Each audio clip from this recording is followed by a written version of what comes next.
నమస్కారం అండి. నేను నా పిల్లలు అదేవిధంగా నా ఫ్యామిలీతో పాటు నా ఊరు అంటున్నారు కొందరు. ఒకసారి వాళ్ళని ప్లేన్ ఎక్కిస్తాం, బంధుమిత్రులని, నా అన్నదమ్ములు.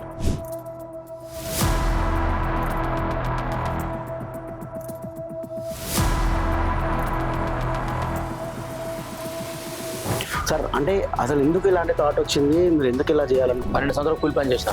అక్కడ నుంచి నేను ఇంకొక అతను కలిసి చిన్నగా ఇటు ఫ్యామిలీని చూసుకుంటూ ఇటు పొలిటికల్ గా కూతుర్ని మేయర్ చేయడం అంటే అది ఎలా అనిపిస్తుంది మీకు? మా బిడ్డ బీఆర్ఎస్ ఒక మేయర్గా అయ్యింది, పిల్లలు కూడా మంచి ఆ పనిలోనే మళ్ళీ మన సొంతం. కానీ బిజినెస్ మ్యాన్ ఉన్న మీరు ఒకటేసారి పొలిటికల్కి రావాలని ఎందుకు అనుకోరు అసలు? బాగా మా వాళ్ళ ఆనందం నేను చూడాలనుకున్న దానికన్నా అంటే తండ్రికి తగ్గ కూతురు లాగా మీరు కూడా ఒక స్థాయికి వెళ్ళారు. ఆయన అంతకు ముందు ఆయన ఊర్లో ఎన్ని కష్టం పడ్డాడు, మేము పుట్టక ముందుకి ఎన్ని కష్టపడ్డామో అది తెలీదు. వాళ్ళ హ్యాపీనెస్ ఎట్లుందంటే ముందు రోజు రమ్మనగానే ఇప్పుడు కొత్తగా వచ్చే మడదలు కానీ అంటే తెలంగాణలో ఎలా ఫీల్ అయ్యారు? నా ఎదురుగా పడ్డప్పుడు బాగుండదు, మీరు ఆ వీడియోస్ లో చూడొచ్చు. ఇక అక్కడికి పోయినాక కూడా మళ్ళా ఇన్ని ఏసీ బస్సెస్, వాళ్ళకి అక్కడ ఒక 5 స్టార్ లెవెల్లో మీరు ఎప్పుడు కూడా చూడని విధంగా. అంటే మేయర్ అయిన తర్వాత మీకు వచ్చిన ఏమన్నా ప్రాబ్లమ్స్ వచ్చాయి అంటే? పొలిటికల్ లా అంటే చాలా ప్రాబ్లమ్స్ ఫేస్ చేస్తాం. ఆల్రెడీ రేవంత్ రెడ్డి కూడా ఇది పెద్ద మ్యాటరే కాదు, కొట్టేది మాత్రం బీఆర్ఎస్. రిజర్వేషన్ కోసం ఆపుతున్నామని కూడా అసలు ఎక్కడ కూడా వాళ్ళు బీసీ రిజర్వేషన్ కోసం పెడుతున్నారని అక్కడ కూడా అనిపించట్లేదు. కాంగ్రెస్ గవర్నమెంట్ వచ్చి 2.5 years అవుతుంది. నీకు ఇన్ని రోజులు అంత జ్ఞానం లేకుండా ఎడ్యుకేషన్ మినిస్టర్ అంటే, హోమ్ మినిస్టర్ అంటే దగ్గర పెట్టుకున్న అభ్యంతరం ఉండదు. ఎడ్యుకేషన్ మినిస్టర్ మాత్రం కంపల్సరీ ఉండాలి. ఇప్పుడు ఏం బిజినెస్ మీద రాజకీయ నాయక నాకు అంటే రిజర్వేషన్ అనేది వేస్ట్. ఇది భీష్ముడు చేసేది ఎవరు చేయాలి? రెడ్డికే పని చేయాలి కదా. మళ్ళీ hi friends, welcome to Mahi media. నేను నా పిల్లలు అలాగే నా ఫ్యామిలీ అంటారు అందరూ, కానీ నేను నా పిల్లలు అదేవిధంగా నా ఫ్యామిలీతో పాటు నా ఊరు అంటున్నారు కొందరు. అంటే అసలు ఇలాంటి థాట్ ఎందుకు వచ్చింది? ఆయన పేరు తగ్గట్టుగానే వాళ్ళ ఊర్లో ఉన్న వాళ్ళందరూ కూడా ఆయన ఇచ్చే మర్యాద గురించి కూడా మనం తెలుసుకుందాం. ఆయన ఎవరో కాదు, అయ్యప్ప తన పేరు. చిన్న స్థాయి నుంచి ఎంతో కష్టపడి వచ్చిన ఆయన అసలు ఎందుకు ఇలా చేయాలనుకున్నాడు, దాని గల కారణాలు ఏందో ఆయనగా తెలుసుకుందాం మనం. నమస్కారం అండి సార్. అంటే అసలు ఎందుకు ఇలాంటి థాట్ వచ్చింది, మీరు ఎందుకు ఇలా చేయాలనుకున్నారు? అసలు మీరు రానున్న రోజులు ఎలా ముందుకు వెళ్దాం అనుకుంటున్నారు? అసలు ఇంకా రానున్న రోజులు అంటే నాకు మా అబ్బాయి ఎంగేజ్మెంట్ చేయాలనుకున్నా. ఇక్కడ ఎలా చేస్తే బాగుంటుంది, ఎట్లా చేస్తే బాగుంటుంది ఆలోచన వచ్చింది.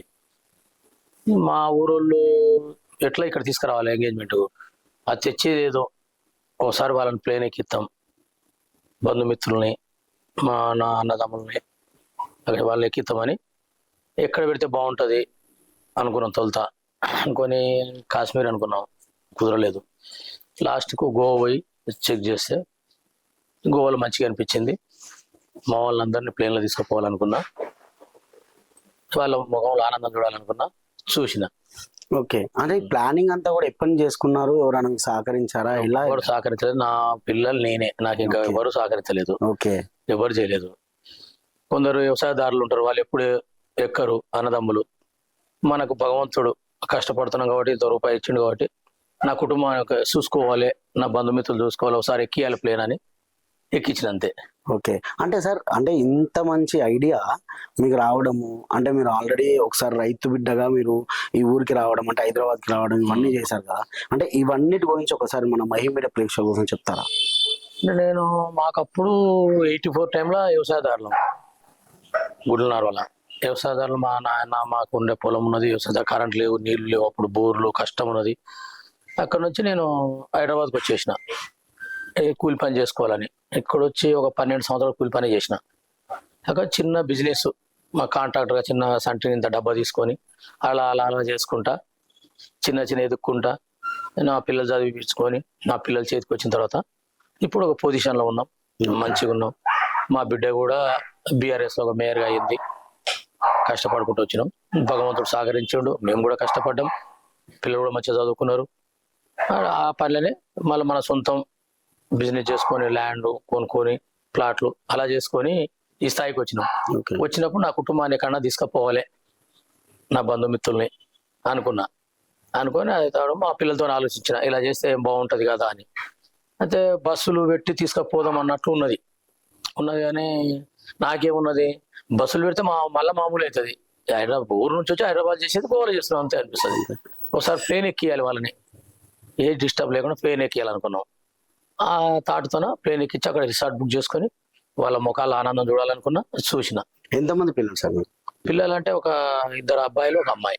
ఓకే. పెద్ద అబ్బాయి, మధ్యన అమ్మాయి, చిన్న అబ్బాయిది ఇప్పుడు చిన్న అబ్బాయి చేశారు ఇప్పుడు. ఓకే. చిన్న అబ్బాయి. అంటే 2 ఫ్లైట్లు బుక్ చేశారని తెలిసింది. అంటే దాదాపు 500 మందిని తీసుకెళ్లారని. అంటే ఎందుకు వచ్చింది అంటే ఊర్లో ఉన్న వాళ్ళని కూడా తీసుకెళ్ళాలి అంటే ఇవాళ రేపు సార్ ఒక రూపాయి ఉంది అంటే నాకు నేనే చూసుకోవాలి, నా ఫ్యామిలీ నాకు చాలు అనుకునే రోజులు ఇవి. ఇలాంటి రోజుల్లో చిన్ననాటి దోస్తులను గుర్తు పెట్టుకొని అదేవిధంగా నా ఊర్లో నాతో ఉన్న వాళ్ళని గుర్తు చేసుకొని వాళ్ళందరినీ తీసుకెళ్లాలని థాట్ ఎలా వచ్చింది అసలు మీకు? అంటే ఇట్లా నేను ఊళ్ళో మల్లన్న గుడి ఉండే అక్కడ మేము గుడి దగ్గర కూర్చొని చేస్తున్నాం. మేము కురువలం. ఓకే. యాదవులమే, కురువలం. ఓకే. కురువ యాదవులు అంటారు కదా, కురువలం మేము. మాది అంతా మా ఫ్యామిలీ అంతా వ్యవసాయదారులే ఉంటది. పాలమూరు అంటే ఎడారి పారుతాం. ఆ టైంలో వచ్చినాము, చూసినాం. నేను వచ్చిన గారు నువ్వు మంచిగా పోయినావు, హైదరాబాద్ పోయినావు, ఇంత బతుకుతున్నావు, మాకైతే వ్యవసాయం ఇదే ఉంది, మాకే ఏ లాభాలు లేవు, ఎట్లా నువ్వు ఎక్కడో పోతున్నావు, నేను ఇక్కడ పోయినా అంటే నువ్వు పోతున్నావు ఏమన్నా మమ్మల్ని ఎప్పుడైనా తీసుకుపోతావా, చూసి మనం పోతుంటే అరే అలా పోతుంది మమ్మల్ని ఎప్పుడైనా తీసుకుపోతావా, దాంట్లో మాకు ఆ భాగ్యం ఉంటది, మా శక్తి ఉంది అన్నారు. అరే ఎందుకు అట్లా అనుకుంటారు అనుకొని నా మనసులో అనుకొని ఈ ప్రోగ్రామ్ మా అబ్బాయి ప్రోగ్రామ్ అటు పెట్టిన. ఓకే. అంటే ఇంత మంచిగా అక్కడికి వెళ్ళిన తర్వాత ఎలా ఉంది సార్? అంటే మీతో పాటు వచ్చిన వాళ్ళందరూ కూడా ఎలా ఫీల్ అయ్యారు? చాలా ఆనందం పడ్డారు వాళ్ళు. మళ్ళా మా జీవితంలో రాము, ఎందుకంటే వాళ్ళంతా వ్యవసాయదారులు, వాళ్ళకు అంత వాళ్ళ పిల్లలు మళ్ళీ భవిష్యత్తు భగవంతుడు సహకరిస్తే చెప్పలేము. ఇప్పుడు తర్వాత వాళ్ళ పిల్లలు ఉంటే దాన్ని ఎలా చేస్తారు, భగవంతుడు ఏం చేస్తారని మనం చెప్పలేము. అట్లా మీ ఫ్రెండ్స్ పరంగా మీ ఫ్రెండ్స్ కూడా ఎంత మంది ఉన్నారు అందులో? అంటే నా ఇప్పుడు ఫ్రెండ్స్ వేరే వాళ్ళు లేరు, అంతా నా కుటుంబమే. అంటే బంధుమిత్రులు, అక్కలు, అన్నలు, చెల్లెళ్ళు, తమ్ములు. ఓకే. మా బిడ్డ అత్తగారు, ఓకే, మా కొడుకు అత్తగారు, మా అత్తగారు, మా అక్కోళ్ళు, మా పాలెళ్ళు అన్నప్పుడు ఫ్రెండ్స్ కిందకి ఎట్లా వస్తారు వాళ్ళు బంధుమిత్రులు. వేరే వాళ్ళంటే ఫ్రెండ్స్ కిందకి వస్తారు. మనం బంధుమిత్రులు ఫ్రెండ్స్ అనలేం కదా. దాదాపు 500 మందిని తీసుకెళ్లారు. నిజంగా గ్రేట్ సార్ మీరు. అంటే ఇవాళ రేపు మనదంటే చాలు, మన వరకు ఉంటే చాలు అనుకుంటారు. కానీ మీరు కష్టపడి మీరు ఇంత స్థాయికి వచ్చిన తర్వాత ఆ కష్టాన్ని గుర్తు పెట్టుకొని మరి ఒకరిని తీసుకొని వెళ్ళారు. అంటే ఈ రోజు మీరు ఇట్లా చేసారు, మరి పెళ్లి ఏ విధంగా చేయబోతున్నారు, మరి ఎలాంటి ప్లానింగ్స్ చేస్తున్నారు? పెళ్లి ఇక్కడనే చేస్తున్నాం, తుమ్కూరులో ఇక్కడ ఫంక్షన్ హాల్ బుక్ చేస్తున్నాం. ఇక్కడనే చేస్తున్నాం. ఇక్కడ అప్పుడు ఏంటంటే ఫ్రెండ్స్ వస్తారు. పెళ్లి అనేది ఏంటంటే అందరు ఉంటారు, రాజకీయంగా ఉంటారు, ఫ్రెండ్స్ ఉంటారు. దీనికి ఇదేంటంటే ఓన్లీ ఫ్రెండ్స్ ని ఇక్కడ అంటే రాజకీయ నాయకులని ఫ్రెండ్స్ ని ఎవరు తీసుకోపోలేదు. ఓన్లీ బంధుమిత్రులు, అన్నదమ్ములు, అక్క చెల్లెలు. కంపెనీకి అప్పచెప్పేసినాం. కంపెనీ చూసిన ప్రసాద్ అని కోఆర్డినేట్ చేస్తుండే, ఆయన ద్వారా చేసుకొని పోయినాం. పెళ్లి ఎప్పుడు వచ్చింది సార్? మరి పెళ్లి ఎప్పుడు? 23 నెల. అంతా మా పెద్ద అబ్బాయి బాగా కష్టపడ్డాడు సాగా. ఎందుకంటే వాళ్ళు తీసుకుపోకుండా మాకు చాలా టఫ్ అయింది. డబ్బులు కాదు, మాకు శుక్రవారం నైట్ ఇక్కడ తీసుకొచ్చినాం. ఊర్లో నుంచి మొత్తం బస్సులు పెట్టి తీసుకొచ్చి వాళ్ళకి ఇక్కడ ఇవ్వాలి. ఇక్కడ వాళ్ళ భోజనాలు పెట్టాలి. నైట్ అందరి నుంచి పొద్దున 5 గంటలకి తీసుకుపోవాలి మళ్ళీ ఎయిర్పోర్ట్ కు. ఎందుకంటే మాకు 11 గంటలకి 3 గంటల ముందు ఉండాలి. బస్సుల నుంచి పోవాలంటే 2 గంటల టైం పడుతుంది ఎయిర్పోర్ట్ పోవాలంటే. అది మాకు చాలా ఇది అయింది. ఎయిర్పోర్ట్ కూడా మంచి సహకరించారు. వాళ్ళు కూడా ఎలాంటి చెకింగ్ లేకుండా మంచిగా తీసుకుపోయినరు, ఎక్కిచ్చేసిండ్రు. మా పెద్ద అబ్బాయి, మా అమ్మాయి, మా అల్లుడు, వీళ్ళు అందరూ వీళ్ళే మంచుల్ని కోఆర్డినేట్ చేసుకుంటా. ఎందుకంటే ఊరోళ్ళు కదా, వాళ్ళు ఎక్కడ ఆగుతారు, ఎటు పోతారు అనేది తెలియదు. అలాగే అదే చూస్తే అందులోకి వచ్చిన తర్వాత ఒక ప్రపంచాన్ని చూసినట్లు, వాళ్ళు బిత్తరపోయినట్లు అయిపోయింది. అలా ఓపిక సార్, ఆ ఓపిక కూడా మనకు అంటే డబ్బు ఉంటే సరిపోదు, దాని తగ్గట్టు మనకు ఓపిక ఉండాలి. వాళ్ళని తీసుకెళ్లి అక్కడ రిసార్ట్ కూడా పెద్ద రిసార్ట్ బుక్ చేసినాం, మంచిగా చాలా పెద్దది, 20 ఎకరాలు ఉంటది. 5 స్టార్ హోటల్ బుక్ చేసినాం సముద్రం పక్కన. మంచిగా ఎంజాయ్ చేశారు మా వాళ్ళు. అన్ని ఫుడ్, అన్ని రకాల ఫుడ్ పెట్టినాం. ఎన్ని డేస్ ఉన్నారు సార్ అక్కడ? 3 డేస్. శనివారం నాడు మధ్యాహ్నం 1 గంటకు అక్కడ దిగినాం. ఇక్కడ నుంచి పొద్దున వెళ్ళాం. దిగేసి నైట్ వరమాల ఉన్నది. నైట్ వరమాల, సాయంత్రం 5 o'clock వరమాల సముద్రం దగ్గరనే అయింది. అయిన తర్వాత పోతూనే భోజనాలు చేసిండ్రు. అన్ని భోజనాలు ముందే అరేంజ్మెంట్ చేసినాం. చేసి మా మంచిని పంపించినాం. అక్కడ ముందే అన్ని అరేంజ్మెంట్ చేసిండ్రు. పోయి భోజనాలు చేసి వరమాలకి వెళ్ళిపోయి తయారయ్యి రూమ్ లో ఫ్రెష్ అప్ అయ్యి వచ్చేసిండ్రు. వరమాల అయిపోయిన తర్వాత నైట్ డిన్నర్, డ్రింక్ వాళ్ళకి నచ్చింది. ఇది వాళ్ళకి నచ్చింది. అది అయిపోయిన తర్వాత పొద్దున్నే మళ్ళీ సండే పొద్దున్న ఎంగేజ్మెంట్. 11 o'clock engagement. అన్ని పనులు అయిపోయినాయి. అక్కడ నుంచి వాళ్ళు మళ్ళీ ఎంజాయ్ చేసుకుంటా నైట్ సంగీతం ఉన్నది బాగా మా వాళ్ళ ఆనందం నేను చూడాలనుకున్న దానికన్నా డబల్ ట్రిపుల్ డబుల్ చేసినాం. ఓకే. కొందరు అంటారే పాలెళ్ళకి ఎందుకు చేస్తావు, ఎవరు చుట్టమవుతాడు, ఎవడు ఇది అవుతాడు, సొంత డబ్బులు ఎవరు పెడతారు అంటారు. కానీ నాకు ఇప్పుడు ఇప్పుడు అన్నదమ్ములకి లేదంటారు సార్, కానీ మీరు పైసకు విలువ ఇవ్వకుండా మన బంధుమిత్రులకి ఇవ్వాలని మీరు ఆలోచించారు కదా, అది నిజంగా గ్రేట్ సార్. అసలు ఇవాళ రేపు ఎవరు అట్లా అంటారు లేదు. ఏంటంటే నా మైండ్ ఎట్టుంటది అంటే డబ్బును మనం సంపాదిస్తాం, మనం డబ్బు సంపాదించదు. ఓకే. నేను మా నాయన నాకు ఏమి ఇవ్వలేదు, కాకపోతే జీవితం ఇచ్చిండు మా నాయన, అదే గొప్ప. వాళ్ళ ఆ రోజు కష్టపడి నాకు జీవితం ఇచ్చారు, అదే గొప్ప. నేనే చదువుకోలేదు, నా పిల్లలు చదివించిన మంచిగా ఉన్నాం. ఏం చదువుకున్నారు సార్ పిల్లలు ముగ్గురు? ఇప్పుడు ఏం చేస్తున్నారు? పిల్లలు family business. Okay. Family business contractor గా. మనకు మల్లెటి కూడా 2 సార్లు అసెంబ్లీలో చెప్పిండు 3,500 మంది అయ్యప్ప దగ్గర వర్కర్స్ పని చేస్తున్నారు, ఒక కార్మికులు కూతురు మేయర్ చేసినా అని సీతాక మాట్లాడినప్పుడు అసెంబ్లీలో 2 సార్లు 3 సార్లు అయింది మాది. ఓకే. పెద్ద పెద్ద వర్కులు చేస్తుంటా. సన్నిహితంగానే ఉంటారు మల్రెడ్డి గారు కూడా. అందరు మంచిగానే ఉంటారు, అందరి దగ్గర మంచిగానే ఉంటాం. ఓకే. అందరం ఒకసారి, మా బిడ్డ కూడా మా అల్లుడు నా దగ్గరనే ఉంటారు. ఓకే. అందరం ఒక దగ్గర, ఫ్యామిలీ అంతా ఒక దగ్గరనే ఉంటాం. ఇప్పుడు కూడా అందరం ఒక దగ్గరనే, వీళ్ళే చేసుకుంటారు, ఫ్యామిలీ బిజినెస్ చేసుకుంటాం. మా అబ్బాయి పెద్ద ఆయన సిబిఐ ఇట్లా ఎంటెక్ చేసాడు, సివిల్. ఓకే. సిబిఐ ఈమె శ్రీనిధిలో చేసింది. మా వాళ్ళంతా పిల్లలు మంచిగా చదువుకున్నారు. ఓకే. వాళ్ళకు ఎలాంటి కష్టం లేకుండా చూసినా, మనం కష్టపడ్డా వాళ్ళు కష్టపడుతున్న మా పిల్లలు కూడా మంచిగా వాళ్ళ కాళ్ళ మీద వాళ్ళు నిలబడ్డారు, సొంత బిజినెస్ చేసుకుంటారు. ఎలాంటి చెడు అలవాటు లేవు. నాకు కూడా ఎలాంటి డ్రింకు, మందు, కళ్ళు, గిల్లు, వీడి, సిగరెట్ నాకు నేను కూడా ఎలాంటి ముట్టుకోను. ఓకే. ఏది ముట్టుకోను నేను. అది ఇక్కడ దాకా తీసుకొచ్చింది సార్. ఏది ముట్టుకోను. ఒక సిగరెట్ తాగని, పాన్ లేదు, బీడి లేదు, పుట్టినప్పటి నుంచి. కళ్ళు, సారా కూడా అనేది ఏది ముట్టుకోను. అమ్మ నాన్న కూడా వ్యవసాయం చేసేవారు? అమ్మ నాయన వ్యవసాయమే. నేను కూడా వ్యవసాయం చేసి వచ్చిన. నేను కూడా వ్యవసాయం చేసిన, ఊళ్ళో జీతాల కోలపారల పని చేసిన, రైస్ మిల్ లో పని చేసిన, అన్ని చేసి ఇక్కడ వచ్చి కూలి పని, ఒక 12 సంవత్సరాలు కూలి పని చేసిన. ఇక్కడికి వచ్చాక కూడా ఏ ఇయర్ లో వచ్చారు సార్ ఇక్కడికి? నేను 84 ఎండింగ్ లో వచ్చిన. 84 లో 97 వరకు కూలి పని చేసిన. ఓకే. 12 సంవత్సరాలు కూలి పని చేసిన. అక్కడ నుంచి నేను ఇంకొక అతను కలిసి చిన్నగా ఈ డబ్బా తీసుకొని, సెంటరింగ్ అనేది మన బిల్డింగ్ లో కొట్టేది తీసుకొని అట్లా అట్లా అలా అలా కష్టపడుకుంటా వచ్చి పోయినప్పుడల్లా ఫ్రెండ్ ఉంటారు కదా, అన్నదమ్ములు ఒక చెల్లెళ్ళు అందరూ కూర్చున్నప్పుడు అంటుంటే, నువ్వు పోయినవరా, ఊరు విడిచిపెట్టిపోయినావు. నేనే జోక్ చేస్తుంటా, అరే నా నువ్వులకి ఎలా కొట్టినరా అంటుంటే, పోయినందుకే నువ్వు మంచిగా బాగుపడ్డావు, మేము చూడు మాకు వ్యవసాయంలో ఏమొస్తుంది, పంట మంతే ఆ టైం వర్షం వస్తుంది, ఏదో వచ్చేది, నువ్వు కనీసం మీ కుటుంబాన్ని కనీసం ప్లేన్ లో తిప్పుతున్నావు, మాకెవడున్నాడు అంటే, అరే అది మైండ్ లో పెట్టుకొని ఈ రోజు ఈ సాహసం చేశారు. చేసినాక వాళ్ళ ఆనందం చూడాలి. వాళ్ళకి రా, నేను టికెట్లు మీకు ఆధార్ కార్డు పంపిర్రు అంటే అప్పటికి వాళ్ళకి తెలియదు. ఆధార్ కార్డు పంపిర్రు అంటే పంపించిండ్రు, ఇట్లా తీసుకుపోతా అంటే అసలు వాళ్ళ మనం చెప్పలేం, అంత ఆనందపడ్డారు. ఎన్ని రోజులు చేశారు సార్ ఇదంతా ప్లానింగ్? మాకు 3 నెలల నుంచి పట్టింది. 3 నెలల నుంచి. 3 నెలలు ప్లేన్ బుక్ చేసుకోం. అక్కడ ప్లేన్ పైన బుక్ చేసేసారా సార్? ఒకటే 2 ప్లేన్లు మొత్తం 2 ప్లేన్ అక్కడ బుక్ చేసుకొని, అక్కడ హోటల్ బుక్ చేసుకొని, 5 స్టార్ హోటల్, ఫుడ్, అన్ని రకాల ఫుడ్ కూడా అన్ని రకాల ఫుడ్ చాలా గ్రాండ్ గా చేశారు. తీసుకుపోయినాం, అట్లా మళ్ళీ తీసుకొచ్చినాం. అట్లా వాళ్ళ కొంత ఒక గుండు సుదంతా కూడా ఎవరికి ఏం కాకుండా మళ్ళీ ఎవరిలో వాళ్ళని తోలిచ్చిన. ఓకే. ఇటు ఫ్యామిలీని చూసుకుంటూ, ఇటు పొలిటికల్ గా కూతుర్ని మేయర్ చేయడం అంటే అది ఎలా అనిపిస్తుంది మీకు? అంటే నేను చేసింది ఏదైనా మనం కష్టపడి ముందు చూపుతో వెళ్తే ఎవరైనా కూడా సక్సెస్ ఫెయిల్ కామనేది నా ఆలోచన. ఓకే. నేను చేసిన దాన్ని. కానీ బిజినెస్ మ్యాన్ ఉన్నా మీరు ఒకటేసారి పొలిటికల్ కి రావాలని ఎందుకు అనుకోరు అసలు? అంటే నాకు బిజినెస్ మెన్ గానే ఉన్నది. నాకు చాలా మంది రమ్మని నేను పోలే. ఇంకా మళ్ళీ ఫ్రెండ్షిప్ ఉంటాడు కాబట్టి ఆయన దగ్గర ఉంటాం కాబట్టి ఇంకా పొలిటికల్ రాండ్రి అంటే ఇంకా మా బిడ్డకు వచ్చేసింది అవకాశం, అనుకోకుండా వెళ్ళిపోయినాం అదంతే. ఓకే. అంటే ఏది కూడా ముందు ప్లానింగ్ చేయకుండా అప్పుడప్పుడు డిసిషన్ తీసుకోవడం అంతే. ఓకే. సరే మేడం తో కూడా మాట్లాడదాం. నమస్తే. అంటే తండ్రికి తగ్గ కూతురు లాగా మీరు కూడా ఒక స్థాయికి వెళ్ళారు. అంటే నార్మల్ గా డాడీ ఎలా ఉన్నారు, డాడీ సంపాదించిన ఆస్తి నాకు చాలు, నాకు ఇంకోటి వద్దు అనుకోకుండా చాలా మంది ఉన్నారు ఇవాళ రేపు. కానీ డాడీ చేద్దాం అనుకుంటే సిద్ధాంతాలు కూడా పాటిస్తారు కదా, అంటే ఎందుకు? అంటే ఎలా అనిపిస్తుంది మీకు డాడీ చేసేది? కానీ ఎవరైనా కోపం వస్తుందా? ఇవాళ రేపు ఉన్న జనరేషన్ కూడా మా డాడీ అట్లా అంటుండు, మా డాడీ ఇట్లా అంటుండు, నాకు అది వద్దు ఇది వద్దు అంటారు. మరి మీకు ఎలా అనిపిస్తుంది డాడీ చేసే పనులు?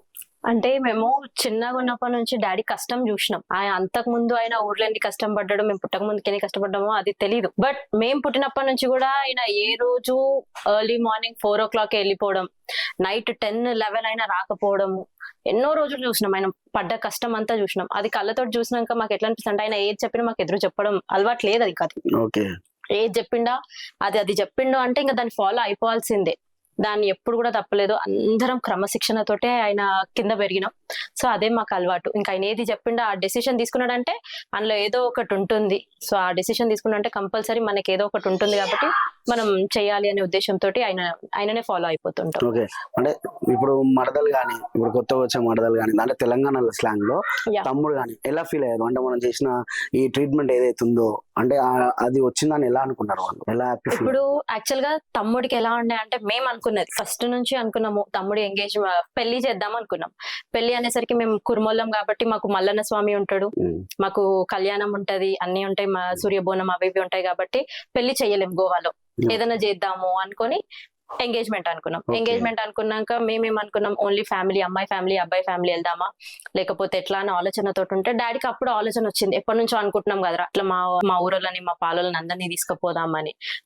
మేమే అన్నాం, నేను అన్నయ్య. డాడీ అంటుండు కానీ వాళ్ళని ఎట్లా హ్యాండిల్ చేస్తాం, వాళ్ళ బ్యాగ్లలో ఏం పెట్టుకొస్తారో లేకపోతే ఊర్లో తెలియదు కదా వాళ్ళకి, పాపము ఏమన్నా తీసుకొచ్చినా మనకి ఇబ్బంది అవుతుంది, వాళ్ళని హ్యాండిల్ చేయాలని ఇబ్బంది అవుతుంది. డాడీ కరెక్టేనా అని ఒక ఆలోచన పడ్డది.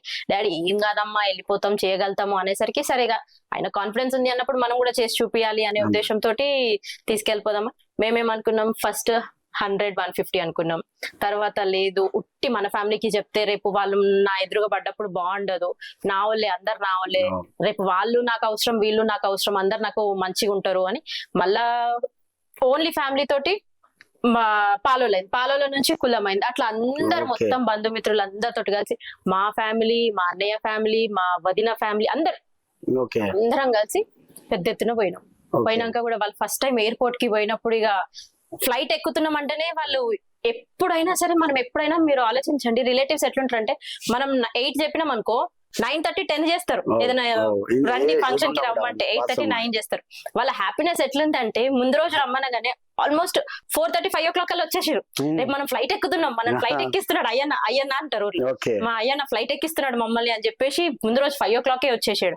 మొత్తం ఆ 500 members ని కోఆర్డినేట్ చేసుకొని మళ్ళీ ఎర్లీ మార్నింగ్ వాళ్ళకి చెక్ ఇన్ గానీ ఫ్రిస్కింగ్ గానీ ఇవన్నీ టైం పడుతుంది. ఎవరికి ఆ ఎస్కలేటర్ ఎక్కడం రాదు, లిఫ్ట్ లా తీసుకుపోవాలా, వాళ్ళ బ్యాగ్స్ చెక్ పెట్టియాలా, ఏమన్నా ఓవర్ వెయిట్ అన్ని చెక్ చేసుకుంటూ నైట్ అంతా కోఆర్డినేట్ చేసుకుంటూ మార్నింగ్ మేమేమనుకున్నాం వాళ్ళు లేస్తారా రెడీ అవుతారా 3 o'clock 4 o'clock రెడీ అవ్వాలి. మాకంటే ముందే రెడీ అయిపోయారు, మాకంటే ముందే రెడీ అయిపోయి వెయిట్ చేస్తున్నారు. ఓకే, మంచి సపోర్ట్ చేస్తారు వాళ్ళకి, ఎందుకంటే చాలా హ్యాపీనెస్ ఉంది. ఎవరు ఎక్కియలేరు కదా, ఎవరు చేయలేరు. మళ్ళీ డాడీ ఎట్లా సెలెక్ట్ చేసుకున్నాడు, ఇంకా లైఫ్ లో మళ్ళీ వాళ్ళ ఫ్యూచర్ లో ఎక్కలేరు. ఇప్పుడు చిన్న పిల్లలం అనుకోండి, రేపు కిస్మత్ ఎట్లుంటుందో మేము ఎక్కే ఛాన్స్ ఉండొచ్చు, కానీ ఏజ్డ్ వాళ్ళు ఎక్కలేరు. ఏజ్డ్ వాళ్ళందరినీ సెలెక్ట్ చేసుకొని అందరినీ తీసుకుపోయి మా నాన్నమ్మనే గాని పెద్దనాన్నలే గాని బాబాయ్లే గాని మళ్ళీ వాళ్ళు ఎక్కలేరు. అట్లాంటి వాళ్ళు అందరినీ తీసుకొని పోతే ఇక వాళ్ళు ఫుల్ హ్యాపీ ఫీల్ అయిపోయారు. మీరు ఆ వీడియోస్ లో చూడొచ్చు ఎట్లా ఉంది. ఇక అక్కడికి పోయినాక కూడా మళ్ళా ఇమీడియట్ గా దిగగానే బస్సెస్ అంటే అన్ని ఏసీ బస్సెస్. చాలా మంది ఏమనుకుంటారు అంటే ఆ ఫ్లైట్ లో తీసుకపోతే ఇంత ఖర్చు అయిపోతుంది. ఓన్లీ ఫ్లైటే కాదు, వాళ్ళకి అక్కడ ఒక 5 star లెవెల్లో మీరు ఎప్పుడు కూడా చూడని విధంగా మిమ్మల్ని తీసి చూపియాలి అనే విధంగా ప్రైవేట్ రిసార్ట్, ప్రైవేట్ బీచ్, అన్ని ప్రైవేట్, వాళ్ళు ఇష్టం ఉన్నంత ఫుడ్ కానీ తాగడం కానీ, మళ్ళీ ఇక వాళ్ళ లైఫ్ లో ఇట్లాంటిది చెయ్యలేరు అనే విధంగా తీసుకుపోయినాం కాబట్టి చాలా హ్యాపీ ఫీల్ అయ్యారు వాళ్ళైతే. అంటే ఇందులో ఇప్పుడు మనం సిటీకి వచ్చి పెరుగుతున్నాం, సిటీలో ఉంటున్నాం, కొందరు మన పాలు కొందరు మనకు తెలియదు. అట్లాంటి వాళ్ళు ఎవరైనా పరిచయం అయ్యారు ఇప్పుడు మీకు ఇందులో? వాస్తవానికి అందులో నాకు సగం మంది తెలియదు. ఇప్పుడు డాడీ మాకు 3 months నుంచి అని చెప్పారు కదా, డైరీలో మేము రాస్తున్నాం వీళ్ళు నేను డాడీ, వాళ్ళు ఎవరు డాడీ నాకు పేరు కూడా తెలియదు. లేదమ్మా మా పెద్దనాన్న కొడుకున్నాడు వస్తాడు, పెద్దనాన్న కొడుకు అంటే నాకు బాబాయ్, మా పెద్దనాన్న కొడుకున్నాడు. అందులో నాకు చాలా మంది దాదాపు ఒక 50 members దాకా నాకు తెలియదు. ఓకే వాళ్ళు మా రిలేటివ్ అని ఎప్పుడో చూసుంటా, బట్ ఇవాళ నాకు అంత క్లోజ్ పరిచయం అంటే మళ్ళీ గుర్తొచ్చిందంటే ఇప్పుడే. ఫ్యామిలీ మొత్తం కలవడం కూడా ఎక్కడెక్కడో గుర్తున్న మొత్తం మన దగ్గర బలగం, వాస్తవానికి బలగం మొత్తం నేను మొన్న చూసా మొత్తం అందరినీ. సరే మ్యామ్, ఇప్పుడు పొలిటికల్ కి వస్తామా. పొలిటికల్ గా మీరు మేయర్ అయ్యారు, అంటే మేయర్ అయిన తర్వాత మీకు వచ్చిన ఏమన్నా ప్రాబ్లమ్స్ వచ్చాయా? అంటే ఇక్కడ డెవలప్మెంట్ లేదు, అక్కడ డెవలప్మెంట్ లేదు, లేకపోతే పొలిటికల్ గా మీ మీద ప్రెజర్లు ఏమైనా వచ్చాయా? ఇప్పుడు పొలిటికల్ లా అంటే చాలా ప్రాబ్లమ్స్ ఫేస్ చేస్తాం, ఏదైనా ఈజీగా రాదు. మనం రాజకీయంలోకి వెళ్ళిపోయినాం అంటేనే అర్థం చేసుకోవాల్సింది ఏంటంటే కిరీటం ఉంది కానీ ముళ్ళ కిరీటం నెత్తి మీద పెట్టిరు. ఏది ఫస్ట్ అన్ని రెడీ ఉండి మనం కూర్చోబెట్టరు. ప్రాబ్లమ్స్ ఫేస్ చేసినాను. ఇప్పుడు రోడ్స్, మేము జవహర్ నగర్ లో నేను మేయర్ అయినప్పుడు ఫస్ట్ కార్పొరేషన్ అయినా ఇమీడియట్ గా మేయర్ అయినా, మళ్ళా అది కూడా ఎప్పుడు 25 years కే మేయర్ అయినా. ఓకే 24 కంప్లీట్ 25 చిన్న ఇయర్స్ age లోనే చిన్న mayor ఏజ్ అయ్యారు. First youngest mayor. Okay mayor అయినా with all the support of Mallareddy garu, KTR గారు, కేసీఆర్ గారు ముగ్గురు సపోర్ట్ చేయడం వల్ల నా పైన నమ్మకం తోటి నన్ను మేయర్ చేసి. జార్ నగర్ ఎలా ఉండే అంటే సిచ్యువేషన్ స్లమ్ కంటే ఘోరం. ఓకే ఇప్పుడు ఏదైతే ఊర్లు ఉన్నాయో ఊర్ల కంటే ఘోరం. జార్ నగర్ లో ఎక్కడ కూడా మంచినీళ్ళు లేకపోవడము, రోడ్లు లేకపోవడము, డ్రైనేజ్ వ్యవస్థ లేకపోవడం, లైట్స్ లేకపోవడం చాలా ఘోరంగా ఉండే ఈ జార్ నగర్. మెయిన్లీ ఎందుకు, అతి పెద్ద డంప్ యార్డ్ మాకుంది. ఆ డంప్ యార్డ్ వల్ల కింద వాటర్ పొల్యూట్ అయిపోవడం, సో ఎక్కడ కూడా బోర్లు వేసినా పొల్యూటెడ్ వాటర్ రావడం, ఇవన్నీ అయినాయి. ఈ సిచ్యువేషన్, అట్లాంటి సిచ్యువేషన్ లో నేను మేయర్ అయినా. మేయర్ అయినా ఇమ్మీడియట్ గా కేటీఆర్ సార్ బాగా సపోర్ట్ చేసిండు ఈ విషయంలో.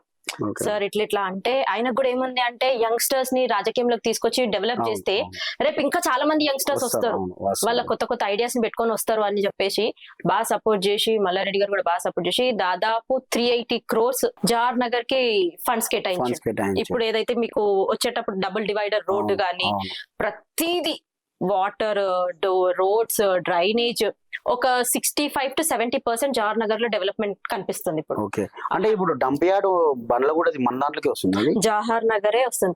మీ మొత్తం ఆల్ ఓవర్ తెలంగాణలో అతి పెద్ద డంప్ యార్డ్ ఎక్కడ ఉంది అంటే జవహర్ నగర్ మున్సిపల్ కార్పొరేషన్. అది ఇప్పుడు రామ్కి వాళ్ళు తీస్తున్నారు. అది కూడా మన కాంగ్రెస్ గవర్నమెంట్ టైంలోనే పెట్టడం జరిగింది దాన్ని ఇక్కడ. మళ్ళీ అది కూడా మా బీఆర్ఎస్ టైంలో ఉన్నప్పుడు ఏంటంటే దానికి కంప్లీట్ క్యాపింగ్ చేసినాం, 150 crores పెట్టి క్యాపింగ్ చేసి దాన్ని బ్యూటిఫికేషన్ చేసినాం. బట్ డంప్ యార్డ్ అయితే మొత్తం తీయలేం కదా మనం, ఆయన పెట్టిన దాన్ని బ్యూటిఫికేషన్ చేసి మొత్తము క్లీన్ చేసినాం. ఇంకా ఇప్పుడు మళ్ళీ స్టార్ట్ అయింది. ఇంకా యాక్చువల్ గా 4 places లో పెడతామన్నారు. ఇప్పటివరకు ఇంకా దానిపైన ప్రపోజల్ ఏం లేదు, ఇంకేం చేస్తారు అనేది చూడాలి గవర్నమెంట్. ఓకే అంటే నెక్స్ట్ ఎలా ఉండబోతుంది అంటే నెక్స్ట్ ఎలక్షన్స్ లో ఇప్పుడు ఆల్రెడీ రేవంత్ రెడ్డి కూడా ఆల్రెడీ ఎలక్షన్స్ ఉన్నాయంటున్నారు, లేవంటున్నారు, ఓసారి వేయడం ఓసారి తీసేయడము, ఇటు బీసీ రిజర్వేషన్, ఇవన్నీ ఎలా చూడొచ్చు అంటారు దాంట్లో? ఇప్పుడు ఒకటైతే ఫిక్స్ అయిపోయినాం, ఎలక్షన్స్ ఎప్పుడు వచ్చినా సరే కొట్టేది మాత్రం బీఆర్ఎస్. ఓకే అదైతే క్లియర్ గా పబ్లిక్ లో టాక్ వెళ్ళిపోయింది. ఎందుకంటే ఇచ్చిర్రు, వాస్తవానికి పబ్లిక్ కూడా ఏమనుకున్నారంటే 10 years బీఆర్ఎస్ ని చూసినాం, కాంగ్రెస్ ని ఒకసారి ట్రై చేద్దాం, ఏమన్నా వాళ్ళు ఇచ్చిన ప్రామిసెస్ ఎక్కువ ఉన్నాయి. 420 ప్రామిసెస్ అంటే అది చిన్న విషయం కాదు. ప్రతి ఒక్కరి ఇంట్లో, మా ఇంట్లోనే ఆడోళ్ళు ఏమనుకుంటారు 4000 వస్తున్నాయి, ఇంట్లో గెలిస్తే ఇవి వస్తాయి అవి వస్తాయి అని చాలా మంది 2500 మహిళలకని, తులం బంగారం అని చాలా ప్రామిసెస్ ఇచ్చారు. కాబట్టి గ్యాస్ అంటే సో ఇవన్నీ ప్రామిస్ చేసి కూడా ఛాన్స్ ఇద్దాం అనుకోరు, ఇచ్చినాక ఫెయిల్ అయిపోయారు. వాళ్ళు ఏది కూడా ఇవ్వలేకపోయారు, ఏది కూడా అవ్వలేదు. సో ఫెయిల్ అయిపోయారు కాబట్టి క్లియర్ కట్ గా వాళ్ళు ఎప్పుడు ఎలక్షన్స్ పెట్టినా బీఆర్ఎస్ వస్తుందని తెలిసే ఇంకా ఎలక్షన్స్ కి వాళ్ళు రావట్లేదని. రిజర్వేషన్ కోసం ఆపుతున్నామని కూడా చెప్తున్నారు కదా ప్రభుత్వం. అసలు 42% రిజర్వేషన్ బీసీకి ఇస్తే బీసీ వాళ్ళు కూడా లేస్తారు. ఒక బీసీ మనం కూడా బీసీ కాబట్టి బీసీగా మనం లేస్తే బాగుంటది అనే ఉద్దేశంతోనే రేవంత్ రెడ్డి ప్రభుత్వం ఇలా చేస్తున్నారు కొందరు అంటున్నారు. మరి దాన్ని ఎలా చూడొచ్చు అంటారు మీరు? అసలు ఎక్కడ కూడా వాళ్ళు బీసీ రిజర్వేషన్ కోసం పెడుతున్నారని నాకు ఎక్కడ కూడా అనిపించట్లేదు. ఇది పెద్ద మ్యాటరే కాదు. బీసీ రిజర్వేషన్ కోసము రేవంత్ రెడ్డి కొట్లాడడం ఏంటి, ఆయన పోయి ఢిల్లీలో ఉంటే రాహుల్ గాంధీ వచ్చి మొన్న ధర్నా చేస్తే వచ్చి కూర్చోలేదు అంటే ఏ టైప్ ఆఫ్ మద్దతు తెలుపుతున్నారు, ఏ టైప్ ఆఫ్ సపోర్ట్ చేస్తున్నారు అంటే ఈ విషయం చూస్తే మేము యాక్టింగ్ చేస్తాము, జస్ట్ మీరు నటించండి అనే విధంగా ఉంది. వాళ్ళు వచ్చి స్క్రీన్ పైన కనిపిస్తాము. ఇప్పుడు బీసీ రిజర్వేషన్ కోసం వాళ్ళు సపోర్ట్ చేసే వాళ్ళు అయితే రాహుల్ గాంధీ రావాలి కదా ధర్నాకి, ఢిల్లీలో మరి రానే లేదు, అసలు ఆయన మద్దతే తెలపలేదు. మరి దీన్ని మనం ఏమంటాం, ఇదంతా ఒక డ్రామా. మేము ఎలక్షన్స్ అందుకే ఆపుతున్నాం, ఎందుకంటే తెలిసిపోతుంది మీరు ఎలక్షన్స్ పెడితే ఆటోమేటిక్ గా ఊర్లలో మొత్తం ఎంత వ్యతిరేకత ఉందనేది బయటపడిపోతుంది. అన్ని బయటపడతాయి. ఎందుకంటే ఆల్రెడీ కాంగ్రెస్ మీద చాలా వ్యతిరేకత. యాజ్ ఏ రిపోర్టర్ గా నేను అనొద్దు, బట్ చెప్తున్నా అలా వ్యతిరేకత చాలా ఉంది. కానీ మినిస్టర్ ఇస్తున్నారు, మినిస్టర్ అందుకే ఇచ్చారు. ఇప్పుడు ఎమ్మెల్సీ ఇచ్చి మరి ఆయనకు అది ఇస్తున్నారు, అది వాస్తవం. 100% కాంగ్రెస్ గవర్నమెంట్ వచ్చి 2.5 years అవుతుంది. నీకు ఇన్ని రోజులు ఒక మైనారిటీ వాళ్ళకి నీకు మంత్రి ఇవ్వాలనే ఎంత జ్ఞానం లేకుండేనా? ఇప్పుడు ఒక మైనారిటీకి నువ్వు ఇవ్వాలనుకున్నావు అప్పుడే ఇచ్చేది ఉండే. కరెక్ట్ జూబ్లీ హిల్స్ ఎలక్షన్స్ రావడం, జూబ్లీ హిల్స్ లో మైనారిటీ వాళ్ళ ఓటింగ్ బ్యాంక్ ఎక్కువ ఉందని తెలుసుకోవడం, ఈ టైంలో వాళ్ళకి ఇదంతా కనిపిస్తుంది. ఎడ్యుకేషన్ మినిస్టర్ అంటే, హోమ్ మినిస్టర్ అంటే దగ్గర పెట్టుకున్న అభ్యంతరం ఎడ్యుకేషన్ మినిస్టర్ మాత్రం కంపల్సరీ ఉండాలి. ఇప్పుడు విద్యాశాఖ మినిస్టర్ అనేది కంపల్సరీ ఉండాలి, ఎందుకంటే పిల్లల గురించి అది కంపల్సరీ 100%. విద్యాశాఖ మాత్రం రిజర్వేషన్ కూడా అంతే. నేను ఒక బిజినెస్ మ్యాన్, రాజకీయ నాయక, నాకు అనుభవం ఉంది అంటే రిజర్వేషన్ అనేది వేస్ట్. ఇది రిజర్వేషన్ అనేది పార్లమెంట్ అసెంబ్లీకి బీసీ రిజర్వేషన్ వస్తేనే బీసీలు పైకి రాగలుగుతారు. ఇది వార్డ్ నెంబర్కు దీనికి రిజర్వేషన్ నాకు అర్థం కాదు. వార్డ్ నెంబర్ కార్పొరేటర్ అంటే మనం వాళ్ళ కింద ఉండి వాళ్ళకి ఓట్లు ఇప్పించాలి. పైన ఉన్నోడు ఇప్పుడు ఎమ్మెల్యేకి ఉంటే ఎవడు ఉంటాడు, వాళ్ళే తీసుకోరు టికెట్లు. బీసీకి ఒడిసే టికెట్, నువ్వు బీసీకి పెట్టి రిజర్వేషన్. ఇప్పుడు ఎస్సీ ఎస్టీకి ఉంది రిజర్వేషన్, మరి బీసీలకు ఎందుకు లేదు? అక్కడ అసెంబ్లీలో కింద బీసీలకు ఉంది, నీకు సర్పంచ్ బీసీకి ఉంది, కార్పొరేటర్ బీసీకి ఉంది, వీళ్ళకి బీసీకి ఉన్నప్పుడు మరి పైన కూడా ఉండాలి కదా. మరి పైన ఎందుకు లేదు? కింద పెడుతున్నావు, పైన తీసేస్తున్నావు. కింద పెడుతున్నావు, కింద వాళ్ళకున్నాయి, ఎస్సీ ఎస్టీకి ఉన్నాయి, మనకున్నాయి. మరి పైన వాళ్ళకున్నాయి, మనకు లేవు. ఎందుకట్లా? కింద అందరికి ఉన్నాయి. అంటే సెంట్రల్ లో కూడా మనకు ఇప్పుడు ఓన్లీ స్టేట్ లో పెట్టేస్తే సరిపోదు కదా సార్. మీరు అన్నట్టు సెంట్రల్ నుంచి ఆమోదం పలుకుతేనే అసెంబ్లీ పార్లమెంట్ కు బీసీ వచ్చేంత వరకు బీసీలు బాగుపడేది ఉండదు. ఓకే, నువ్వు ఎంపీటీస్ కి జెడ్పీటీస్ కి ఏదో రిజర్వేషన్ మైదానం పెడితే ఏముంటది? ఇప్పుడు మాది నాగర్ కర్నూలు ఉంది. నాగర్ కర్నూలు ఎవరు లేవాడు? ఇద్దరు కాంగ్రెస్ కి రెడ్డి, బీఆర్ఎస్ కి రెడ్డి. జనరల్ పెట్టిరుగా, అంతే కదా. వాళ్ళకి లోకల్ బాడీస్ కాకుండా పై లెవెల్ వరకు కూడా లోకల్ బాడీస్ రిజర్వేషన్ అంటే పై లెవెల్ ఉండొచ్చు. అదేంది ఇప్పుడు అచ్చపేటకుంది ఎస్సీ రిజర్వేషన్, ఎవరెవరు అవుతారు కదా ఎస్సీ. ఇప్పుడు ఉన్నది ఏమున్నాయి? 2 ఎంపీలు మహబూబ్నగర్, నాగర్ కర్నూలు, మహబూబ్నగర్. ఒకటి ఎస్సీ, ఎప్పటికీ ఎస్సీ అవుతాడు ఆడ. మరి మనకి ఎక్కడ ఉన్నది అక్కడ? ఇంకోళ్ళు ఎట్లా కూర్చుంటారు? రిజర్వేషన్ అనేది పార్లమెంట్ కు అసెంబ్లీకి ఎప్పుడైతే బీసీ రిజర్వేషన్ పెడితే దాని రిజర్వేషన్ అంటారు. ఎంపీటీసీ జెడ్పీటీసీ ఏంటి రిజర్వేషన్ అనేది కాదు, వాళ్ళకు మనం ఓట్లు వేపియనికి. అంతే అంతే. ఇక్కడ మేము మేరే ఉన్నాం, రాజకీయం చేస్తున్నాం. ఇక్కడ మేము మేరే ఉన్నాం బీసీ. ఇక్కడ ఎవరు లేవడతారు? ఇద్దరు రెడ్డిలు లేవడరు అనుకో, ఎవరికి చేయాలి? మేము రెడ్డికి పని చేయాలి కదా. అంతే. మేము బీసీ ఉన్న చేసేది ఎవరు చేయాలి? రెడ్డికి పని చేయాలి కదా. మళ్ళా ఇంకేమున్నది అక్కడ? ఏదో మనోళ్ళు కూడా కొట్లాడుతున్నారు మాకు బీసీ. ఎక్కడ కొట్లాడతావు? ఉద్యమాలు చేసి కొట్లాడు కేసీఆర్ లాగా అంటే పార్లమెంట్ అసెంబ్లీ కొట్టాడండి, దాంట్లో కొట్టాడు తీసుకురండి. అది లేదు ఇదేందబ్బా, మనం వాళ్ళ ఓట్లు వేపియాలి అంతే. దీంతో ఏ మురిగేది ఉండదు. నెక్స్ట్ ఎమ్మెల్యే కూడా పోటీ చేయాలనుకుంటున్నారని తెలిసింది, అది ఎంత నిజం? అది మేము ఎప్పుడు అంటే బైఫర్కేషన్ అవుతుంది ఇప్పుడు, మన 151 సీట్లు అవుతాయని కూడా ఒక టాక్ ఉంది. ఏమనుకున్నారంటే బీసీ ఇక్కడ క్యాండిడేట్ లేరు, బీసీ ఆమె వస్తే పోటీ చేస్తుంది అని. కానీ మాకు ఎప్పుడు కూడా ఎమ్మెల్యేకి పోటీ చేయాలని ఆలోచన లేదు. ఏ ఫ్లో ఉంటే ఫ్లో లో మన డివిజన్ వరకు మనం ఎట్లయితే అభివృద్ధి చేసినామో ఆ అభివృద్ధిని మొత్తం నియోజకవర్గం కూడా మనకు కావాలి అని కోరుకుంటారు. కాబట్టి అలాంటి అవకాశం కోసం మీరు రెడీ ఉన్నారు. బిజినెస్ ఉంది కాబట్టి, బిజినెస్ లేని వాళ్ళు రాజకీయంగా ఆలోచిస్తారు ఎక్కువ. ఓకే, బిజినెస్ ఉంది కాబట్టి ఆ టైంలో వచ్చినప్పుడు కష్టపడి అభివృద్ధి చేస్తాం. ఇప్పుడు మాకు అభివృద్ధి చేసినాం, మాకు ఎలా అభివృద్ధి చేయాలో మాకు తెలుసు. బిజినెస్ మేరకు వచ్చినప్పుడు చూద్దాం. అధిష్టానం ఒకవేళ అమ్మాయి వర్తబుల్ క్యాండిడేట్, అక్కడ బాగా పనిచేస్తుంది, మంచి పేరు ఉంది అని అంటే మనం కూడా వెనకకేం పోము. సరే ఒక లేదు ఆమె ఇంకొంచెం మనకంటే ఇంకా మంచి క్యాండిడేట్లు ఉన్నారంటే వాళ్ళకి సపోర్ట్ చేయమన్నా కూడా వీఆర్ రెడీ. కానీ ఎప్పుడు కూడా మేము ఎమ్మెల్యేకి టార్గెట్ పెట్టుకుని అలాంటిది ఏం లేదు. పబ్లిక్ కోసం వర్క్ చేస్తాం, అది పొజిషన్ ఉన్నా లేకున్నా ఏదైనా సరే పబ్లిక్ కోసం అయితే పనిచేయడానికి రెడీ. ఫ్యూచర్ ప్లాన్ ఏంటమ్మా? ఇక ఇదే పొలిటికల్ లో వెళ్దాము అంతే. ఆయన ఇట్లా చెప్తే అట్లా వెళ్ళుకుంటా చేసుకుంటూ వెళ్ళిపోవడం, పొలిటికల్ లో వెళ్దాము అని. ఓకే, మేము ఆయన చేతి కిందనే ఉన్నాం, ఆయన చెప్పినట్లు చేస్తాం.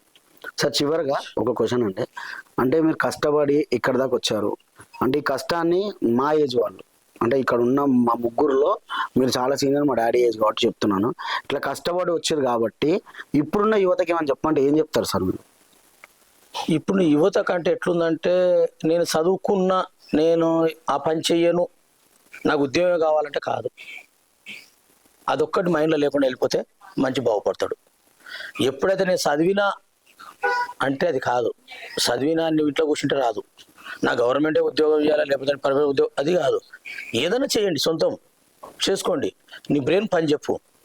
చదువు ఉన్నంత మాత్రమే కాదు. ఇప్పుడు క్రికెట్ మ్యాన్ ఉంటాడు, వాడు చదువుకుంటే క్రికెట్ ఆడగలుగుతాడా? ట్రైనింగ్ ఉండాలి కదా. ఏ పనికైనా నువ్వు చదువు ఉండని, నీది నాదే రాసుకోనికైనా మనకి వస్తుంది, ఉంటుంది నాలెడ్జ్, కాదంటలేను. కానీ కష్టపడండి. నేను చదివినా, ఇప్పుడున్న యూత్ ఎట్లుందంటే నేను చదివినా నాకు ఉద్యోగం కావాలి, నాకు అది కాదు ముఖ్యం. కష్టపడండి, కష్టపడితే కష్టపడి పొద్దులేసి కష్టపడితేనే ఫలితం వస్తుంది. ఎందుకంటే అప్పటి రోజులు ఇప్పుడు లేవు. ఇప్పుడు ఎందుకంటే జనం ఎక్కువైనరు, ఆమ్దాన్ తక్కువైంది. జనం ఇప్పుడు అప్పట్లాగా భగవంతుడు సహకరిస్తలేరు. ఇప్పుడు రైతులకైనా ఏదైనా ఎప్పుడేం నష్టం అయితే ఈసారి పత్రులు మొత్తం పోయినాయి. ఓకే, ఎట్లా నష్టం వస్తుంది మనుషులు ఏదైనా కూడా. రాబోయే రోజులు ఎట్లుంటావో, మొన్న కరోనా వచ్చింది, అట్లా ఏమవుతుందో. ప్రతి మనిషి కుటుంబాన్ని పెంచాలంటే అప్పుడు ఏదో స్కూల్కి పంపిస్తే పోయిర్రు. ఇప్పుడు ఒక స్కూల్ పిల్లలు చదివాలంటే బూట్లు అని చెప్పులు ఇవి అవి అన్నీ కావాలి. ఖర్చుతో కూడుకున్న పనులు ఇప్పుడు. ఏ మనిషి అయినా ఊకే ఉండకుండా నేను చదువుకున్నా, నాకు అది వస్తేనే చేస్తా, నాకు ఇది వస్తేనే చేస్తా కాదు. ఎప్పుడైతే నేను చదువుకున్నా అని మైండ్లో పెట్టుకోకుండా కష్టపడండి, ఏదో పని చేయండి, ఏ పని చేయండి, అప్పుడు మీరు ముందుకెళ్తారు. కానీ చెయ్యకుండా నేను చదువుకున్నా కదా, నాకు అది అంత రావాలి, నాకు ఇంత రావాలి. ఎట్లా అంటే ఆయన పాయింట్ ఆఫ్ వ్యూ ఏంటి అంటే, ఇప్పుడు నేను ఒక పొజిషన్ నేను చదువుకున్నా, నాకు సాఫ్ట్వేర్ జాబ్ వచ్చే వరకు నేను ఇక జాబ్ చెయ్యా. మమ్మీ ఇవాళ ఇంటర్వ్యూ పోయినా జాబ్ రాలేదు, రేపు ఇంటర్వ్యూ పోయినా జాబ్ రాలేదు, థర్డ్ డే పోయినా జాబ్ రాలేదు అనకుండా నీకు ఏదో ఒక టాలెంట్ ఉంటది. ఆ టాలెంట్ తోటి నువ్వు ఏదైనా కష్టపడు, చిన్న బిజినెస్ సెటప్ చేసుకో, లేకపోతే ఏదైనా ఇంకా వేరే పని చూసుకో. అంతేగాని నాకు వస్తలేదు అని ఇంట్లో కూర్చోకుండా ఏదో ఒక పని చెయ్యాలి. ఇప్పుడు వాస్తవానికి మా అన్నయ్య సివిల్ ఇంజనీర్, ఆయన ఎంటెక్ చేసిండు. మా తమ్ముడు ఎంఆర్క్, ఆయన ఆర్కిటెక్ట్ చేసిండు. నేను బీటెక్ చేసిన, మా హస్బెండ్ ఎంటెక్, అందరం కూడా చేసినాం. ఎవరం కూడా జాబ్, అందరం కూడా బిజినెస్ సెటప్ చేసిండు. ఈ బిజినెస్ లో మీకు మంచిగా ఉంటుంది నాన్న, ఇగో ఇది అని చెప్పిండు. మళ్ళీ వాళ్ళు కూడా ఏంటంటే, మేము చదువుకున్నాం అబ్బా, పొద్దున లేచి 5 గంటలకు పోయి ఇప్పుడు ఆ లేబర్ ని మేము లేపుకుంటా కూర్చోవాలని వాళ్ళు కూడా ఎప్పుడు అనుకోవాలి. పొద్దున 5 గంటలకు అందరు ఎవరి పాటికి వాళ్ళ కార్లలో వెళ్ళిపోవాలి, ఆడ చూసుకోవాలి, పని చేసుకోవాలి, రావాలి. ఎప్పుడన్నా ఒకవేళ వాళ్ళు లేబర్ కొంచెం అటు ఇటు అయి పని చేయకపోతే సెంటరింగ్ రాడ్ కూడా వీళ్ళు పట్టుకోవాల్సి వస్తుంది. వాళ్ళని చేపియాలి అంటే అప్పుడప్పుడు రాడ్ కూడా పట్టుకోవాల్సి వస్తుంది. డాడీ అనేది కూడా అదే ఏంటంటే, నేను చదువుకున్నా, నా చదువుకు తగ్గట్టే జాబ్ వస్తేనే నేను పని చేస్తా అనేది వద్దు. ఏదైనా సరే పని చేసుకోవాల్సిందే. పొలిటికల్ గా ఇప్పుడు ఇక్కడ చేయాల్సిన అభివృద్ధి ఏముంది, నెక్స్ట్ ఏ స్టెప్ తీసుకోబోతున్నారు, మీరు ప్రజల్లోకి వెళ్తే ఏ స్టెప్ తో ముందుకు వెళ్ళబోతున్నారు? పొలిటికల్ గా నేను చెప్పేది ఏంటి అంటే, పబ్లిక్ ఇమ్మీడియట్ గా ఎవ్వరు ఏ మాటలు చెప్తే నమ్మొద్దు. వాళ్ళు పని చెయ్యగలుగుతారా చూడండి. ఇవాళ వచ్చిన అమ్మ కబుర్లు చెప్పేసి పోతున్నామంటే అట్లా కాకుండా మన ఫ్యూచర్ ఏముంటది. మీరు ఇంతకుముందు యూత్ కి ఒకటి అడిగారు, నేను కూడా యూత్ కి ఒకటి చెప్దాం అనుకుంటున్నా. యూత్ ఎట్లా అయిపోయారంటే, ఏదన్నా క్రికెట్ ఉంది అనుకోండి, స్టేడియం కి పోయి లైన్ లో వెయిట్ చేయమన్నా చేస్తారు. మొన్న మనం చూసినాము, టికెట్స్ కోసం వెయిట్ చేయడం కానీ, బెంగళూరులో చనిపోవడం. అంత పుష్ప 2 మూవీ అయినప్పుడు కూడా తొక్కిసలాట్లు అక్కడ వెయిట్ చేస్తున్నారు. యూత్ ఇక్కడ వెయిట్ చేయగలుగుతున్నారు కానీ అదే ఓటేసే దగ్గర లైన్ లో వెయిట్ చేయమంటే మాత్రం ఎక్కడ కూడా యూత్ కనిపించట్లేదు. నేను చెప్పేది ఏంటి అంటే, యూత్ కి మన ఫ్యూచర్ కోసం మనం ఆలోచించాలి. వర్తబుల్ పొలిటికల్ లీడర్ ని మనం సెలెక్ట్ చేసుకోవాలి. రేపు 5 years ఆయన ఏం చేస్తున్నాడు అనేది మనం చూడాలి అంటే, వెయిట్ చేసి మనకు తగ్గ క్యాండిడేట్ కి ఓట్ వేసి గెలిపించుకుంటే మంచిది. చాలా మంది ఎట్లయిపోతారు, ఇప్పుడు ఓట్ వేసేటోడు ఏమో, కొంతమంది పైసలకు అమ్ముడు పోయేటోళ్ళు ఉంటారు, కొంతమంది బిర్యానీకి అమ్ముడు పోయేటోళ్ళు ఉంటారు. అట్లాంటి వాళ్ళే బిర్యానీ తీసుకుపోయి ఓట్ వేసేటోళ్ళు ఉంటారు. అట్లాంటి వాళ్ళు ఇక పైసలకు అమ్ముడు పోయినప్పుడు ఎవరికి ఓట్ వేస్తాడో తెలీదు. అటు వర్తబుల్ క్యాండిడేటా వర్తబుల్ లేనోడా అనేది తెలీదు. కానీ చదువుకున్న పిల్లలే కదా, యూత్ కి టాలెంట్ ఉంటది కదా మీ దాంట్లో. సో ఆలోచించి క్యూలో వెయిట్ చేసి అయినా సరే, ఇప్పుడున్న పాపులేషన్ తగ్గట్టు ఇంకా పెరుగుతుంది, అప్పుడు ఎలాంటి గ్రాప్ తో వెళ్తారు మళ్ళీ? ఇప్పుడు ఫస్ట్ ఆఫ్ ఆల్ నేను 25 years కి మేయర్ అయినా, నాకు పొలిటికల్ లో వాస్తవానికి ఏం తెలీదు. బట్ అయినా కూడా నా టాలెంట్ తోటి నేను జవహర్ నగర్ ని ఎట్లా డెవలప్ చేయగలిగినానో మీరు చూడగలుగుతారు క్లియర్ గా. సో ఇవాళ జవహర్ నగర్ డెవలప్ చేసినాం, రేపు కార్పొరేషన్ లో కలిసింది అనుకోండి, రేపు కార్పొరేషన్ ని కూడా డెవలప్ చేసే టాలెంట్ నా దగ్గర ఉంటది. సో అదే ఉద్దేశంతో ఇవాళ చిన్నది కావచ్చు పెద్దది కావచ్చు, ఏదైనా అదే ఫ్లో తోటి వెళ్ళిపోవడమే, డెవలప్ చేయడమే మెయిన్ ఫోకస్. పబ్లిక్ తో ఉండడమే. ఇవాళ నాకు యాక్చువల్ గా పెళ్ళైంది, చాలా మంది డాడీ తోటి ఉంటుంది, అయ్యో అల్లుడు ఇక్కడే ఉంటుండో అనుకుంటారు. వాస్తవానికి నాకు మా డాడీ సుచిత్రాలో మంచి ఇల్లు కట్టించిండు, నేను అక్కడే ఉండేదాన్ని. పొలిటికల్ గా డాడీకి ఏంటంటే, కొడుకైనా కూతురైనా ఎవరైనా నాకు ఒక్కటే. రిజర్వేషన్ ఉమెన్ వచ్చింది, అయ్యో కూతుర్ని ఇప్పుడు ఏం పోటీ చేయాలా, లేదంటే కోడల్ని పోటీ చేయాలా, అట్లా ఏం అనుకోకుండా నాకు కొడుకైనా కూతురైనా ఒకటే అని చెప్పేసి నువ్వు రామ్మన్నాడు. మేము కూడా ఏ రోజు డాడీ నేను రాను రాజకీయంలో, కానీ నేను కూడా ఏ రోజు చెప్పలేదు. ఆయన వచ్చేయమన్నాడు, నేను పొలిటికల్ లో వచ్చేసినాం. వచ్చినాక మెయిన్ ఏమనుకున్నారంటే, ఈమె సుచిత్రాలో ఉంటది, ఈమె గద్వాల్ కోడలు, ఇక్కడ ఎట్లా పోటీ చేస్తుంది, ఈమె ఈడు ఉండదు కదా అన్నాడు. పర్లేదు ఇక ఎట్లా ఆపాలి అని, ఇక్కడ పాత వాళ్ళు ఉంటారు కదా, ఆమెను ఆపాలి అనుకున్నాడు. డాడీ ఒకటే మాట అన్నాడు, నా కూతురు ఎక్కడ కూడా పోదు, పబ్లిక్ మధ్యలోనే ఉంటది, పబ్లిక్ తోటే ఉంటది, మీరు ఏ అద్దమా రాత్రి ఇంటికి వచ్చినా నా కూతురు మీకు అవైలబుల్ ఉంటది, నాతోటే ఉంటది. ఆ విషయంలో మా అల్లుడికి, మా హస్బెండ్ కి కూడా చెప్పింది, వాళ్ళ అల్లుడికి, నాన్న ఇట్లా ఇక్కడ ఆమెను కూతుర్ని చేపిస్తున్నాము అని. పర్లేదు మామయ్య, మీరు ఏ డెసిషన్ తీసుకున్నా నేను యాక్సెప్ట్ చేస్తాను, మేము ఇక్కడే ఉంటున్నాము, ప్రతిరోజు పబ్లిక్ లోనే ఉంటున్నాం. Super sir. అంటే మీరు చేయాలనుకున్న ప్రతి దాంట్లో కూడా ఇటు కొడుకు నుంచి కానీ ఇటు కూతురు దగ్గర నుంచి కానీ మీకు సపోర్ట్ రావడం, అదే విధంగా పిల్లల గురించి కూడా మీరు ఆలోచించే విధానం కూడా చాలా బాగుంది. అంటే ఇప్పుడున్న జనరేషన్ మిమ్మల్ని ఒక ఇన్స్పిరేషన్ లో తీసుకోవచ్చు. చాలా థ్యాంక్స్ అండి. మెయిన్ ఏంటంటే మనం సహకరించేది మన భార్య సహకరించాలి, అన్నిటికన్నా ముఖ్యమైనది. ఓకే. ఏ మంచి ముందుకు వెళ్ళాలన్నా భార్య సహకరిస్తేనే ఏ భర్త అయినా ముందుకెళ్తాడు. ఓకే. నువ్వు కోట్లు సంపాదించుకోనరా, ఇంట్లో కరెక్ట్ లేకపోతే ఉండలేము. ఉండాలి. మెయిన్ మా భార్యది ఇది చేసేదంతా. ఆమె ఎన్నాటికి నాకు ఎదురు చెప్పలే, నువ్వు ఏం చేస్తున్నావు అని చెప్పదు. ఏదైనా ఏం చేస్తున్నావు, ఎందుకు చేస్తున్నావు, వాళ్ళకి ఏ భార్య అయినా ఇప్పుడు నువ్వు ఇంటికో మీ వాళ్ళు ఎందుకు అంటారు. నాకు నువ్వు ఏ రాత్రి రా, నువ్వు ఎక్కడవో, నీ ఇంతసేపు ఏడుకోను, నువ్వు ఎక్కడ పోయినావు, ఏడ కూర్చున్నావు, ఏం చేస్తున్నావు, నన్ను ఎన్నడూ క్వశ్చన్ చేయలే.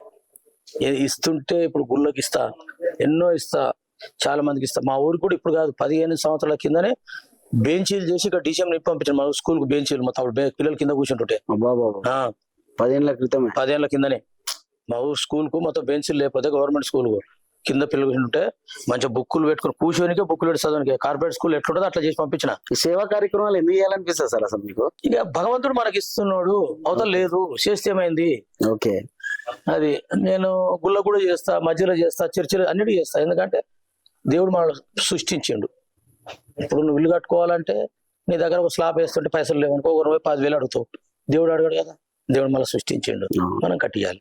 ఓకే. గరీబులకు అట్లా, స్కూల్కి అట్లా చేసిన, అట్లా మనకు భగవంతుడు ఇచ్చినప్పుడు అలాగే చారణ పెడితే ఏమైంది మనకు. అలా చాలా ఉన్నాయి. అయ్యప్ప సేవా సమితి త్రూ చాలా డెవలప్మెంట్ వర్క్స్ చేసిండే. ఓకే. ఇక్కడ ఒక సంస్థ కూడా ఉంది. ఉంది. నేను మా భార్యదే మొత్తం. ఓకే. వెనక ఎవరికైనా ఆమె లేకపోతే మనం ముందుకు వెళ్ళలేము.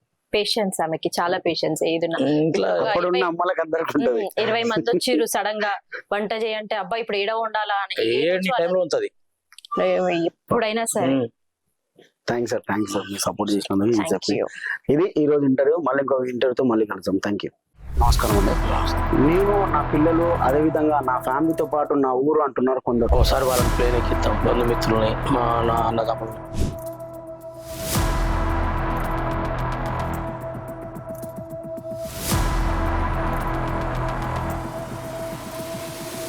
సార్ అంటే అసలు ఎందుకు ఇలాంటి థాట్ వచ్చింది, మీరు ఎందుకు ఇలా చేయాలని? 12 సంవత్సరాలు కూలి పని చేసిన. అక్కడ నుంచి నేను ఇంకొక అతను వచ్చి చిన్నగా ఇటు ఫ్యామిలీని చూసుకుంటూ ఇటు పొలిటికల్ గా కూతుర్ని మేయర్ చేయడం అంటే అది ఎలా అనిపిస్తుంది మీకు? మా బిడ్డ బీఆర్ఎస్ ఒక మేయర్గా అయింది, పిల్లలు కూడా మంచి ఆ పనిలోనే మళ్ళీ మన సొంతం.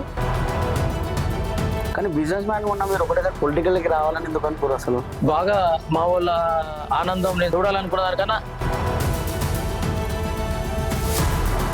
అంటే తండ్రికి తగ్గ కూతురు లాగా మీరు కూడా ఒక స్థాయికి వెళ్ళారు. ఆయన అంతకు ముందు ఆయన ఊర్లో ఎన్ని కష్టం పడ్డాడు, మేము పుట్టక ముందుకి ఎన్ని కష్టపడ్డామో అది తెలీదు. వాళ్ళ హ్యాపీనెస్ ఎట్లుందంటే ముందు రోజు రమ్మనగానే ఇప్పుడు కొత్తగా వచ్చే మడదలు కానీ అంటే తెలంగాణలో ఎలా ఫీల్ అయ్యారు? నా ఎదురుగా పడ్డప్పుడు బాగుండదు, మీరు ఆ వీడియోస్ లో చూడొచ్చు. ఇక అక్కడికి పోయినాక కూడా మళ్ళా ఇన్ని ఏసీ బస్సెస్, వాళ్ళకి అక్కడ ఒక 5 స్టార్ లెవెల్లో మీరు ఎప్పుడు కూడా చూడని విధంగా. అంటే మేయర్ అయిన తర్వాత మీకు వచ్చిన ఏమన్నా ప్రాబ్లమ్స్ వచ్చాయి అంటే? పొలిటికల్ లా అంటే చాలా ప్రాబ్లమ్స్ ఫేస్ చేస్తాం. ఆల్రెడీ రేవంత్ రెడ్డి కూడా ఇది పెద్ద మ్యాటరే కాదు, కొట్టేది మాత్రం బీఆర్ఎస్. రిజర్వేషన్ కోసం ఆపుతున్నామని కూడా అసలు ఎక్కడ కూడా వాళ్ళు బీసీ రిజర్వేషన్ కోసం పెడుతున్నారని అక్కడ కూడా అనిపించట్లేదు. కాంగ్రెస్ గవర్నమెంట్ వచ్చి 2.5 years అవుతుంది. నీకు ఇన్ని రోజులు అంత జ్ఞానం లేకుండా ఎడ్యుకేషన్ మినిస్టర్ అంటే, హోమ్ మినిస్టర్ అంటే దగ్గర పెట్టుకున్న అభ్యంతరం ఉండదు. ఎడ్యుకేషన్ మినిస్టర్ మాత్రం కంపల్సరీ ఉండాలి. ఇప్పుడు ఏమి బిజినెస్ మీద రాజకీయ నాయక నాకు అంటే రిజర్వేషన్ అనేది వేస్ట్. ఇది బీసీ ఉన్న చేసేది రెడ్డికే పని చేయాలి. అందుకే మళ్ళీ